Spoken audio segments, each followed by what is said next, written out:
নমস্কার বন্ধুরা, আমি আর একটা নতুন রেসিপি করছি, দুধ পুলি।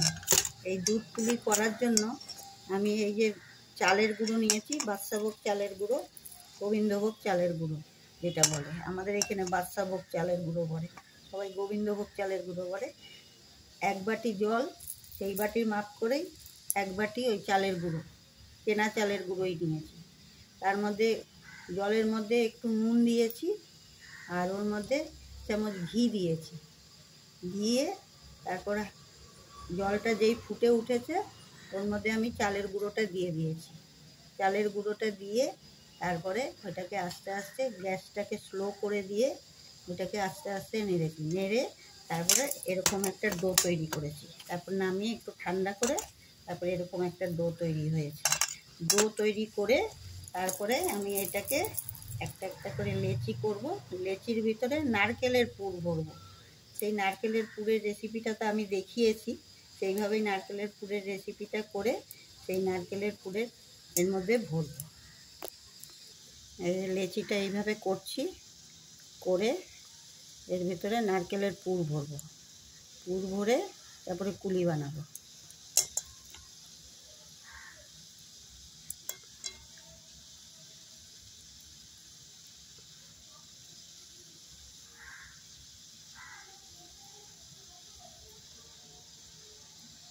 এই দেখুন, এমনি করে এটাকে চেপে দিতে হবে। তারপরে এই যে আস্তে আস্তে করে এমনি করে একটু ডিজাইন করে দিতে হবে। আর যারা না পারবে এমনি শুধু চেপে দিলেও হবে, কোনো ব্যাপার না, না খুললেই হলো। এই যে দেখুন দেখুন এমনি করে কুলিগুলো করেছি, এই যে দুধ, এখানে 1 লিটার দুধ আছে, দুধটাকে ফুটতে বসিয়ে দিয়েছি। এবার আমি দুধের মধ্যে একে একে এই কুলিগুলো ছাড়বো। এরকম করে কুলিগুলো ছেড়ে দেবো।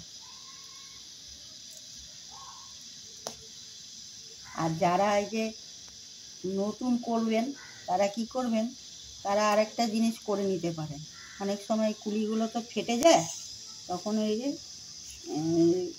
গরম জল ফুটাবেন, ফুটিয়ে আগে গরম জলে এটাকে করে নেবেন, করে নিয়ে তারপরে তুলে দিয়ে তারপর দুধের মধ্যে ডুবিয়ে দেবেন, দুধ ফুটিয়ে, তাহলে দেখবেন সেটাও ভালো হয়।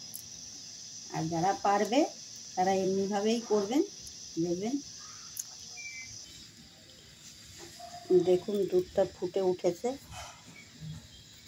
আমি এর মধ্যে বাতাসা দিয়ে দিচ্ছি। আমার ঘরে বাতাসা ছিল, তার বদলে চিনিও দিতে পারেন। বাতাসা ছিল, আমি বাতাসাগুলো দিয়ে দিলাম। বাতাসাগুলো দিয়ে দিয়েছি। বাতাসাগুলো গলে গেলে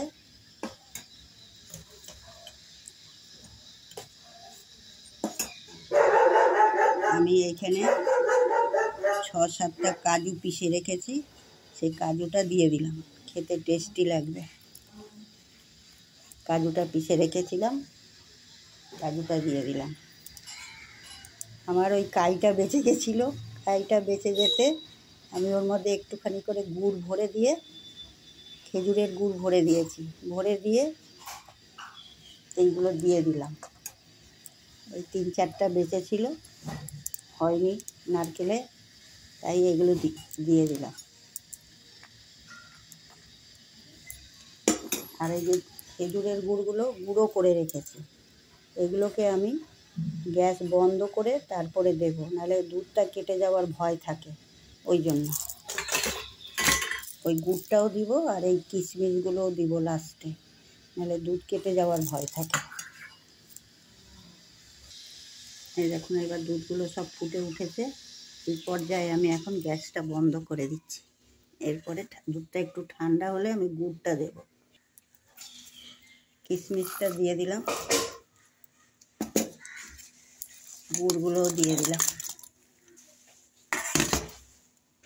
এবার এটাকে নাড়ানাড়ি করে একটু গুড়টাকে গলাই, তারপরে থালায় বাড়বো। দেখুন এবার আমার এটা কমপ্লিট হলো, দুধ পুলি। এমনি করে বানিয়ে খাবেন, দেখবেন খুব টেস্টি লাগবে।